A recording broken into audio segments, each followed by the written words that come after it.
Meron na naman tayong project for today's video. Ito ay Honda Click version 2 from Cavite po. Ipa-powder coat natin yung mugs ni Bossy dahil pina-repaint niya daw ito at nabakbak agad. Kaya ang ending, powder coating gaming. At dito nagsimula ang lahat. Ito pala yung mugs ni Bossing bago namin ginawa. Bukod sa manipis na yung mga singit-singit niya, ang bilis daw kapitan ng mancha or mga langis-langis. At talaga namang makikita natin na manipis yung pagkakatirada dahil yung texture ng mugs ni Bossing ay nandun pa din. Pero ito yung pinaka-nireklamo ni Bossing dahil nagbakbakan na daw agad. Linggo pa lang ang nakakaraan. Kaya ito yung gagawin natin para masolusyonan yung problema ni Bossing. At dahil hapon na, nagpamerienda muna si Bossing sa amin. Nung time kasi na yan, maraming walk-in din sa atin at sumabay si Bossing. Pero dahil walang pila gaano sa ating powder coating, binakbakan agad ni Boss MJ yan. In-strip niya na yung dating pinturang nagbabakbak. Sabay pass break naman sa akin para linisin yung mga tira-tirang pintura niya. Standard procedure pa rin tayo para maganda yung adhesion ng ating powder na ilalagay. At makikita nyo naman yung mga singit-singit na tatanggal natin yung mga tira-tirang pintura dahil sa sandblasting. Pagkatapos ng sandblast, chemical treatment, tapos rekta na tayo agad sa pag-apply ng ating powder. Marami nang gumagawa nito, oo. Pero iba pa din kapag may passion na kasama yung trabahong ginagawa natin. Yung tipo bang ini-enjoy mo lang tapos mamaya-maya makikita mo na yung final output na napaka-solid na hindi natin minadali dahil standard procedure yung ginawa natin dahil nga in-enjoy natin yung trabaho. After baking, ito na yung final result ng ating base coat. At next step, syempre, alam nyo na yung mga sunod na mangyayari. I-apply na natin ngayon yung ating pinaka-top color para makita na natin yung final result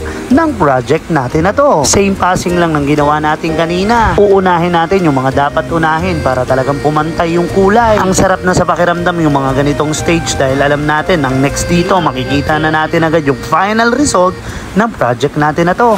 Syempre, kailangan muna natin lutuin yan ng tamang oras. At pagkaluto, rekta na natin agad ikabit para makita na natin yung final output sa dulo ng video na to. At dahil malayo pa yung uuwian ni Bossing, kailangan na natin maibalik agad yung mugs niya. At si Boss Rodel na ang bahala dyan. Syempre, iba pa rin pang may teamwork. Mas mabilis ang trabaho, kaya tutulungan na siya ni Boss MJ. Muntik ko nang makalimutan, may isang panel palang pinagawa si Bossing. Hydro dip natin. Ito yung sa ibabaw ng speedometer cover ni Bossing. Gagawin natin forged carbon na red pa din. At ang gamit nating forged carbon, syempre yung bago. At ang result, bang, kakulay na kakulay at bagay na bagay ito sa motor ni Bossing. Ito nga pala yung forged carbon natin na babagay sa lahat ng kulay. O siya, rekta na tayo sa final output. Yun, si Bossing, boss.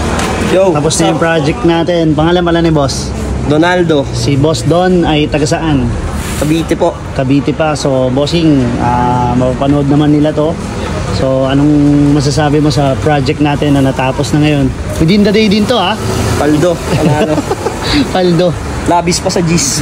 Labis pa dyan. Ay, hindi ko pa sinasabi kung rate 1 to 10, pero labis pa sa G's. Halatang nanonood. Halatang nanonood si Bossing.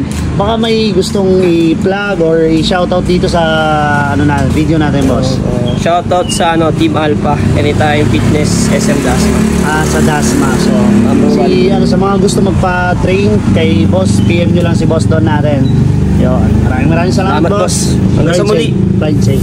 Ganun lang kasimple natapos yung project natin kay Boss Don. At naibigay naman natin yung serbisyong hinahanap ni Boss Don. At base sa kanya, nakuha naman natin yung perfect score. Salamat po sa pagdayo from Cavite pa. At syempre, salamat sa tiwala sa PWH Powder Coating. Kita-kits next vlog. To God be the glory.